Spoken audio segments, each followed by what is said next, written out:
अस्सलाम वालेकुम वरहमतुल्लाहि वबरकातुहू। दोस्तों, आउं आहियां अली हसन अब्बासी। किताब आहे जॾहिं झोंक झुरियो, मुसनिफ़ सिब्ते हसन।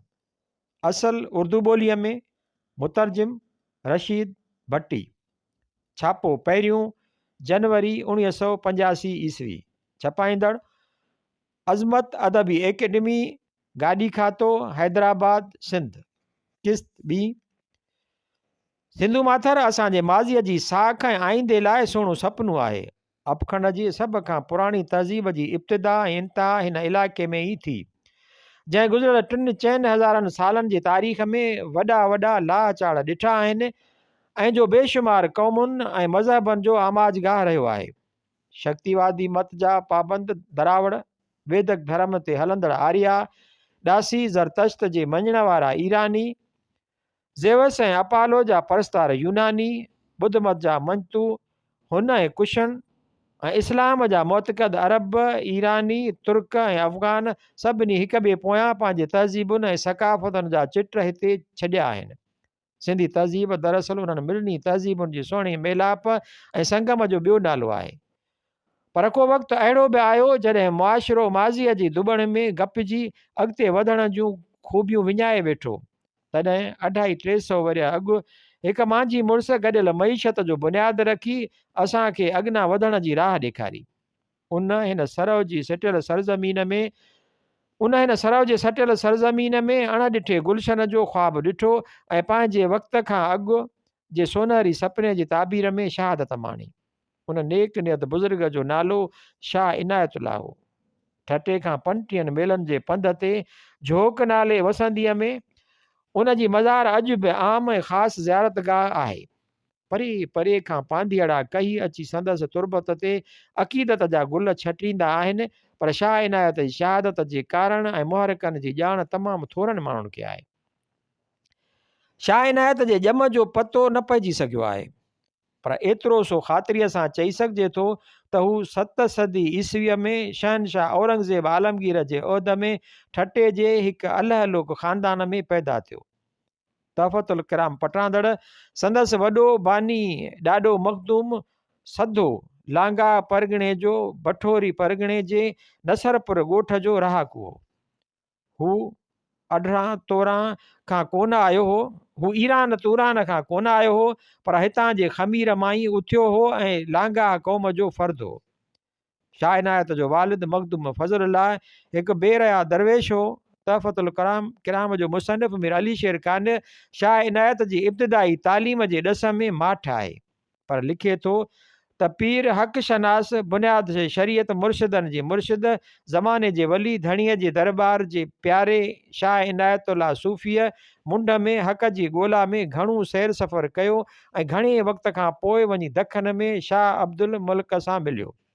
उन जी सोबत मां फैज़ पिराए शाह इनायत दहलीअ ॾांहुं मुंहुं मोड़ियो ऐं उतां जे हिकु बुज़ुर्ग शाह ग़ुलाम अहमद खां ज़ाहिरी इल्मु हासिलु कयो। पर उस्ताद ते शागिर्द जी शख़्सियत जो एॾो असरु थियो जो हू शाह इनायत सां ठटे हलियो आयो। शाह ग़ुलाम अहमद खे शरीयत खां तरीक़त वधीक भांइ पवंदी हुई। उन करे मीर अली शेर लिखे थो ठटे जे आलमनि खेसि ताज़ीर लाइ शरई अदालत में पेश कयो।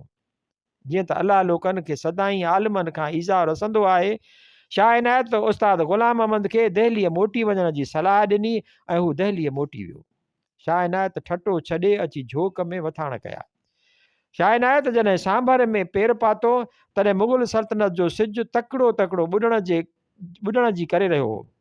औरंगज़ेब जेतोणीकि अकबर आज़म जा 50 साल खनि हुकूमत कई, पर संदसि हुकूमत खे अकबरी दौर जहिड़ो अमन ऐं इस्तेकाम कॾहिं बि पले न पियो।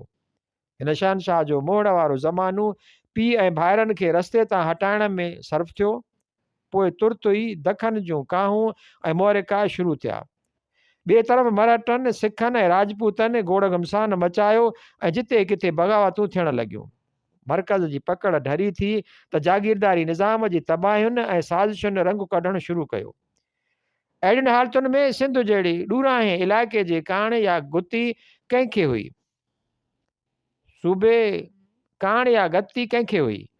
सूबे जो अमन ऐं इंतिज़ाम धरम भरम थी वियो। जागीरदारनि जो मुको मची वियो ऐं हर तरफ़ फुरलुट जी बाज़ार लॻी वई। सिंध टिनि सिंध तन ॾींहं ॿिनि हिसनि में विरायल हुई। उत्तर सिंध जो बखर सूबो सॾिबो हो ऐं संदसि गादी बखर सखर हुई, ऐं ॾखिण सिंध जो ठटो सूबो सॾिबो हो ऐं उन जी गादी ठटो हो। उत्तर सिंध मुल्तान सूबे जी चौथी सरकार लेखी वेंदी हुई ऐं उतां जो हाकिम मुल्तान जे सूबेदार जो ज़ेरदस्त हो। उत 1524 ईस्वी ऐं 1679 ईस्वीअ जे विच वारे अरसे यानी 105 सालनि में 50 हाकिम मुक़ररु थिया। उन्हनि जी हाकिमी जी मुदत सरासरी फ़ी हाकिम 2 साल थिए थी। औरंगज़ेब जे ॾींहंनि में सल्तनत जी कमज़ोरीअ सियासी कसम पुरसीअ जो अंदाज़ो उन ॻाल्हि मां लॻाए सघिजे थो त 1679 ईस्वीअ वारनि फ़ौजी मुहिमनि में नाकामीअ खां पोइ उत्तर सिंध जो इलाइक़ो मियां मंद कलोड़ जे हवाले कयो वियो ऐं वरी उते को मुग़ल हाकिम न आयो। ॾखिण सिंध जिते मिर्ज़ा जानी बेग तुरखान ख़ुदमुख़्तार हाकिम हो, 1599 ईस्वीअ में अकबर आज़म जी हुकूमत ते मुग़लनि फ़तह कई हुई, मगर दूरंदेश अकबर मिर्ज़ा जानी बेग सां वफ़ादारीअ जो अहदनामो करे रियासत खेसि वापसि करे छॾी हुई। जानी बेग जे मरण पुॼाणा संदसि पुटु मिर्ज़ा ईसा तुरखान सिंध जे हिन ॾन भरू रियासत जो मालिक तस्लीम कयो वियो, पर उन जी मौत बैदि जहांगीर सिंध खे 1614 ईस्वीअ में अलॻि सूबो बणायो। ठटे में 1614 ईस्वीअ में 1614 ईस्वी ऐं 1732 ईस्वी 118 साल दरमियान 68 सूबेदार आया ऐं विया। उन्हनि जी मुलाज़मत जो अरसो सरासरी 1.5 साल फ़ी नाज़िम हो। उन मां कनि त ठटे अचण जी तकलीफ़ बि गवारा न कई ऐं पंहिंजा नाइब मोकिलींदा रहिया। लाहिरी बंदर जो सिंधु माथर जो अकेलो वॾो बंदर हो, मर्कज़ जी मिल्कियत करार ॾिनो वियो। उन करे सूबे जी आमदनी घटिजी वई ऐं सियासी अहमियत बि घटिजी वई। उन करे अक्सर घटि रुतबे वारनि मनसबदारनि खे ठटे जो सूबेदार मुक़ररु कयो वेंदो हो। कॾहिं कॾहिं त सेवण या बखर जे कंहिं फ़ौजदार खे सूबेदार करे ठटे मोकिलियो वेंदो हो। नेठि ठटे परगिणे जो बि उहो ई हशर थियो जो बखर जो थियो न। 1732 ईस्वीअ में नवाब अमीर ख़ान खे सॼो सूबो जागीर करे ॾिनो वियो। उन वरी उहो हिकु शख़्स दिलेर ख़ान वल्द दिलबर ख़ान खे पटे ते ॾेई छॾियो। दिलेर ख़ान मोह त सादिक ख़ान पटदार बणियो। हिन खे मकाते में घाटो पियो, जंहिं करे हिन ॾखिण सिंध बि 1738 ईस्वीअ में नूर मोहम्मद ख़ुदायार ख़ान कलोड़े खे सौंपे छॾी। ठटे जे सूबे में 4 सरकारूं हुयूं, ठटो, नसरपुर, चाचकान ऐं चाकिर हाला। सूबे जे हाकिम खे नाज़िम चइबो हो। सरकार जो हाकिम फ़ौजदार ऐं परगिणे जो वाली शकादार सॾिबो हो। हुन खां सवाइ अमन अमान ऐं इंतिज़ाम जे फ़र्ज़नि जी बजाए आवरीअ लाइ दीवान, बख़्शी, आमिल, वकाए नवीस, काज़ी, मुहतसिब, सदर, मुक़दम, कानून गो, पटवारी, मुतसदी, कारकुन, सजावल ऐं अरबाब मुक़ररु हूंदा हुआ। जनमा वाक़िअ नवीस मरकज़ी सरकार जो एवज़ी हूंदो हो। संदसि कमु मरकज़ ॾांहुं इलाइक़े जे इंतिज़ाम ऐं अहमालनि जी ॻुझी रिपोर्ट मोकिलणु हूंदो हो। उहो पतो नथो पवे त बाक़ी ॿियनि उहिदेदारनि जी मुक़ररी मर्कज़ कंदो हो या उहे सूबेदार रखंदो हो, पर एतिरी सा पक आहे त लॻभॻि सभु अमलदार तुर्कनि ऐं ईरानियुनि लाइ मख़सूस हूंदा हुआ। पोइ भले त उहे सिधो दहलीअ खां ईंदड़ हुजनि या सिंध में आबाद थियल पुराणा तुर्क, ईरानी या अरब ख़ानदान जा फ़र्द हुजनि। उनजो सबबु शायदि उहो हो त मक़ामी माण्हुनि सल्तनत जी सरकारी ज़ुबान फ़ारसीअ जा ख़ैरु को ॼाणू हुआ। ज़रई निज़ाम जी ओसर हितां जे पुराणनि सियासी नज़रियनि मुताबिक़ ज़मीन हारियुनि जी गॾियल या ज़ाती मिल्कियत मञी वेंदी हुई ऐं रियासत जी मिल्कियत न हूंदी हुई, पर हारियुनि खे पैदाइश जो हिकु मुक़ररु हिसो रियासत खे ॾियणो पवंदो हो। सभु ॻोठ वारा पैदावारी अमल में हिक ॿिए जो साथ वठाईंदा हुआ। वाजिबात ऐं बक़ायाउनि जी वसूली ऐं अदायगी ॻोठ जे मुखीअ जी ज़िमेदारी हूंदी हुई। हवालो कोतलिया अर्थशास्त्र किताब 3 बाब 9 ऐं 10 ऐं अल बैरूनी किताब अल हिंद जुल्द 2। मुस्लमाननि जे दौर में 1712 ईस्वीअ खां 1843 ईस्वी सिंध में हिक ॿिए पोयां 11 धारदार घराणा इक़्तिदार जा मालिक थिया। उन्हनि में सुमरा, समा, कलोड़ा ऐं टालपुर निज मक़ामी माण्हू हुआ। पर ज़ात पात ऐं नस्ली वॾाईअ जो लाड़ो असांजे पढ़ियल ॻढ़ियल तबिकनि में विचड़ंदड़ मर्ज़ जियां आम आहे ऐं असांखे हिन सरज़मीन सां नातो जोड़ींदे शर्म ईंदो आहे। उन करे हर को उहा कोशिशि कंदो आहे त पंहिंजो नस्ली रिश्तो अरब, इराक, ईरान या तुर्कस्तान सां ॻंढे ऐं साबित करे त असांजा वॾड़ा ॿाहिरि खां आया हुआ। को बि उहो मञण लाइ तयारु न आहे त को संदसि वॾड़ा हितां जा ई वासी हुआ जे पोइ मुस्लमान थी विया। ॾुख जी ॻाल्हि उहा आहे जो असांजा के मोरिख़ बि उन मर्ज़ खां मुंहुं न मोड़े सघिया आहिनि। मिसाल तौरु मौलाना ग़ुलाम रसूल महर तारीख़ सिंध कलोड़ा दौर उर्दू में 35 सिफ़ा उहो साबित करण जी कोशिश में विञाया आहिनि त कलोड़ा अब्बासी आहिनि। अहिड़ी तरह मौलाना एजाज़ लक क़ुदूसी तारीख़ सिंध जुल्द 1 में, तारीख़ मौसूमी, तारीख़ ताहिरी, मौलाना सैयद सुलेमान नदवी, डॉक्टर नबी बख्श बलोच ऐं अंग्रेज़ मौरख़नि जे मिड़नी दलीलनि खे रद्द कंदे दावा कई आहे त सूमरा अरब हुआ जे हिंदुस्तान में अची आबाद थिया हुआ। जेतोणीकि सूमरा, समा ऐं कलोड़ा घराणनि जे भातियुनि जे नालनि ऐं उन्हनि जे राजूड़नि रीतुनि रस्मुनि मां ई संदन सिंधी असुल नस्ल हुअण जो न रेटजण जोॻो सबूत मिले थो। भोंगर, दोदो, संघड़, पिठो, गंवर, चंडेसर, खॼण ऐं भेल वग़ैरह सिंधी नाला थी सघनि था, न कि ओलह एशिया जा।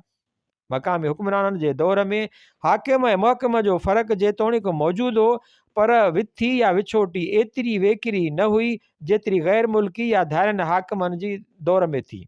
सूमरा हुजनि या समा, कलोड़ा या टालपुर, उन्हनि जी रहणी करणी, रस्म रिवाज, ॿोली, तहज़ीब ऐं सकाफ़त आम माण्हुनि खां मुख़्तलिफ़ न हुयूं। उन करे रैयत खे ओपिराइप जो हरगिज़ अहसासु न थींदो हो। उन खां सवाइ उन्हनि जे दौरे हुकूमत में सिंध जो धन दौलत सिंध में ई रहंदो हो ऐं आम ख़ल्क़ खे बि सिद्धीअ या अणसिद्धीअ तरह उन मां लाभ पले पवंदो हो। सिंध जी दौलत ख़िराज जी शकिल में दमिश्क, गज़नी या दिल्ली न वेंदी हुई। हीरोडोट्स पंहिंजी मशहूरु किताब द हिस्ट्रीज़ में लिखे थो त दारा आज़म जे ॾींहंनि में सिंध जो सूबो सोन जा 231 टुकड़ा ख़राज तौरु मोकिलींदो हो। अहिड़ीअ तरह ख़िलाफ़त बनी उमैया ऐं बनी अब्बास जे ॾींहंनि में सिंध खे हर साल 15 लख दिरहम ख़राज अदा करणो पवंदो हो।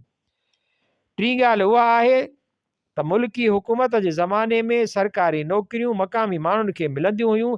सूबेदार या शकबदार ॿाहिरां आणे मढ़िया न वेंदा हुआ ऐं नई फ़ौज जा अमलदार ऐं सिपाही ग़ैर सिंधी हूंदा हुआ।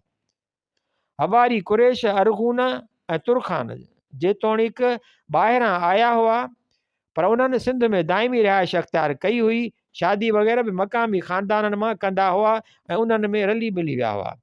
उन्हनि जे उबतड़ मुग़ल शहनशाहनि जे अहद में सिंध जी हैसियत बिल्कुलु मफ़तूह इलाइक़े जहिड़ी हुई। मिड़ई मुख ऐं ज़मींदार उहिदा तुर्क ऐं ईरानी नस्ल वारनि खे ॾिना वेंदा हुआ ऐं उन्हनि खे हर क़िस्म जूं रिआयतूं हासिलु हुयूं। जॾहिं त सिंध जे हक़ीक़ी बाशिंदनि खे सूबे जे इंतिज़ाम ऐं अख़्तियार में को बि दख़ल न हूंदो हो। सिंधी ऐं ग़ैर सिंधी घराणनि जी हुकूमत जे उन फ़र्क़ जे बावजूदि अंग्रेज़नि जे अचण खां अॻु 1843 ईस्वी हितां जे समाज में 1000 सालनि जे डिघे अरसे दौरान का बि बुनियादी तब्दीली न आई। हुकूमतूं मटिबियूं रहियूं, पर तर्ज़ हुकूमत लॻभॻि हिकु करे रही। न कबीले वारो निज़ाम बदिलियो ऐं न ई पैदावार जे वसीलनि ऐं पैदावारी नातनि रिश्तनि में को फ़र्क़ु आयो। जे औज़ार ऐं वसीला गौतम बुद्ध जे ज़माने में इस्तेमालु थींदा हुआ, से ई मुग़लनि जे ज़माने में बि वाहिपे में रहिया। हुकूमतूं ईंदियूं ऐं वेंदियूं रहियूं, पर ॿहिराड़ीअ जी ज़िंदगी पुराणे पेचरे ते ई हलंदी रही। तारीख़ में ॻूढ़ो वञी ॾिसण सां अंदाज़ो थी वेंदो त ख़ालिस सिंधी हुकूमतुनि जे अहद में बि सरकार ऐं दरबार जो सारो माहौल ईरानी हो। दरबार में फ़ारसी ॻाल्हाई वेंदी हुई। सरकारी दफ़्तरनि जी ज़ुबान फ़ारसी हुई। लिख पढ़ फ़ारसी में थींदी हुई। शेरो शाइरी फ़ारसीअ में थींदी हुई ऐं किताब बि उन ज़ुबान में लिखिया वेंदा हुआ। मकतबनि ऐं मदरसनि में तालीम जो वसीलो फ़ारसी ज़ुबान हुई। उन करे जेकी कुंड ईरान, इराक, तुर्कस्तान ऐं अफ़गानिस्तान खां भाॼी खाई ते ईंदा हुआ त उन्हनि सां निहारो सलूक कयो वेंदो हो। खेनि नौकरियूं ऐं ज़मीनूं सवलाईअ सां मिली वेंदियूं हुयूं। सिंध में पीरनि ऐं सैदनि जी घणाई सिंधियुनि जे उन फ़राख़ दिली ऐं महिमान नवाज़ीअ जो ई नतीजो आहे। इस्लाम जे लिहाज़ खां ज़मीन जो मालिक अलाह आहे। पर उन खां अॻु ज़मीन उन माण्हूअ जी मिल्कियत सम्झी वेंदी हुई जो उनखे खेड़ींदो हो ऐं राहींदो हो। हारीअ नारीअ ज़रिए खेतीअ जी इजाज़त न हूंदी हुई। डॉक्टर ज़ियाउल हक़ पंहिंजे तहक़ीक़ी तसनीफ़ लैंडलॉर्ड एंड पीज़ेंट इन अर्ली इस्लाम में उन मसइले ते उपटार सां लिखियो आहे ऐं हदीसुनि जे हवालनि सां साबित कयो आहे त पाण सॻोरनि ज़मीन हारप या भटईअ ते ॾियण खां रोकियो हो। डॉक्टर साहब जी राय में रुगो उहे हदीसूं एतबार जोगियूं आहिनि जिन में हारप जी मनो कयल आहे ऐं जिन हदीसुनि में हारप जी इजाज़त आहे उहे अब्बासी दौर जूं ॻंढियल ऐं गढ़ियल आहिनि। इमाम अबू यूसुफ बि किताब अल ख़राज में हारियुनि जी हक़ मिल्कियत खे तस्लीम कयो आहे। ॾिसो प्रोफेसर शेख अब्दुल रशीद जो अंग्रेज़ी मकालो सलातीन दिल्ली जे ॾींहंनि में निज़ाम आराज़ी 1962 ईस्वी। इस्लामी हुकूमतनि में जागीरदारी निज़ाम खे सभ खां पहिरियां ई बनु उमया ख़लीफ़नि रवाज में आंदो। उन्हनि सासानी ऐं बाज़नीती शहनशाहनि जीअं ज़मीन जा वॾा वॾा पटा पंहिंजे ख़ानदान जे फ़र्दनि या ॿियनि वास्तेदारनि खे इनाम या वज़ीफ़े तौरु ॾेई छॾिया। ॾिसो history of the Arabs Philips K Hitti. इन क़िस्म जे इंतकाल खे इक़्ता या जागीर चवंदा हुआ। जागीरदारी सिंध में बि बनी उमया जे ॾींहंनि में उन वक़्तु रिवाज में आई जॾहिं अरब ख़ानदान हिते अची आबाद थियण लॻा। अब्बासी ख़लीफ़े अलमुतवकल जे ॾींहंनि में 847 ईस्वीअ खां 861 ईस्वी जॾहिं फ़ौज जी नए सिर तनज़ीम कई वई त फ़ौजी कमांडरनि खे इक़्ता या जागीर जूं ज़मीनूं उन्हनि इलाइक़नि में अता कयूं वयूं जिते हू इंतिज़ाम ऐं अमन अमान लाइ मुक़ररु थींदा हुआ।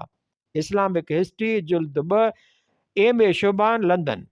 जागीरदारीअ जो ही नओं रूप छाकाणि त उन खां अॻु ज़मीनूं रुगो कयल अॻुनि ख़िदमतुनि जे एवज़ में या इनाम तौरु ॾिनियूं वेंदियूं हुयूं, पर हींअर नए निज़ाम हेठि ज़मीनूं सरकारी उहिदेदारनि खे फ़ौजी या इंतिज़ामी ख़र्च बखे जे पूराए लाइ या रोक मुआवज़े जे बदिले में बि मिलण लॻियूं। सलातीन दिल्ली जे अहद में इक़्ता जी इब्तिदा सुल्तान अल्तमश 1210 खां 1236 ईस्वी कई। तारीख़ फ़ैरोज़ शाही ज़ियाउद्दीन बरनी हिन जे पोयनि बि संदसि पैरवी कई।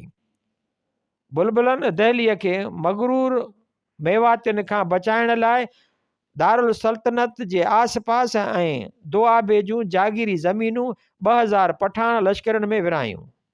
अफ़गान्स इन इंडिया एम रहीम सुल्तान अलाउद्दीन खिलजीअ जो ताजपोशीअ खां अॻु कड़ अलाहाबाद जो मुक्ति या जागीरदार रही चुको हो। लश्करियुनि खे ज़मीन ॾियण जो तरीक़ो बंदि करे छॾियो ऐं रोक पघारुनि ॾियण जो तरीक़ो राइज कयो। पर शाह फ़ैरोज़ तुग़लक पुराणी रिवायत वरी ताज़ी कई। हिन ऐनुल मुल्क खे मुल्ताना जो सूबो मलक बीर ख़ान अफ़गान खे बिहार जो सूबो ऐं मलक अफ़गान ख़ान खे रोहेल खंड बतौर इक़्ता या जागीर अता कया। लोधियुनि जे ज़माने में इक़्ता में अञा बि इज़ाफ़ो थियो। इक़्ता जे एवज़ मुक्तियुनि या जागीरदारनि ते वाजिबु थियो त हू पंहिंजे इलाइक़नि में अमन अमान ऐं बचाव लाइ फ़ौज रखनि ऐं सुल्तान जी घुर करण ते लश्कर समेत अची हाज़िर थियनि। अहिड़ी रीति जौनपुर जी जागीरदार जमाल ख़ान वटि 20,000 लश्कर हुआ। पंजाब जे जागीरदार तातार ख़ान वटि 15 फ़ौजी सिपाह हो ऐं अलाहाबाद जे जागीरदार आज़म हुमायूनी सरवानी वटि 45,000 सवार ऐं 700 हाथी हुआ। तातार ख़ान वटि 15,000 फ़ौजी सिपाह हो। 15,000 लिखण हिन खां विसरी वियो आहे। अफ़गान इन इंडिया इक़्ता जो सिलसिलो एतिरो वधी वियो जो वॾनि जागीरदारनि नंढा नंढा जागीरदार मुक़ररु करणु शुरू कया। मिसाल तौरु आज़म हुमायूनी सरवाणीअ सैफ़ ख़ान खे 6,000 दौलत ख़ान खे 4,000 ऐं फ़ैरोज़ ख़ान खे 6,000 जागीरदार मुक़ररु कयो।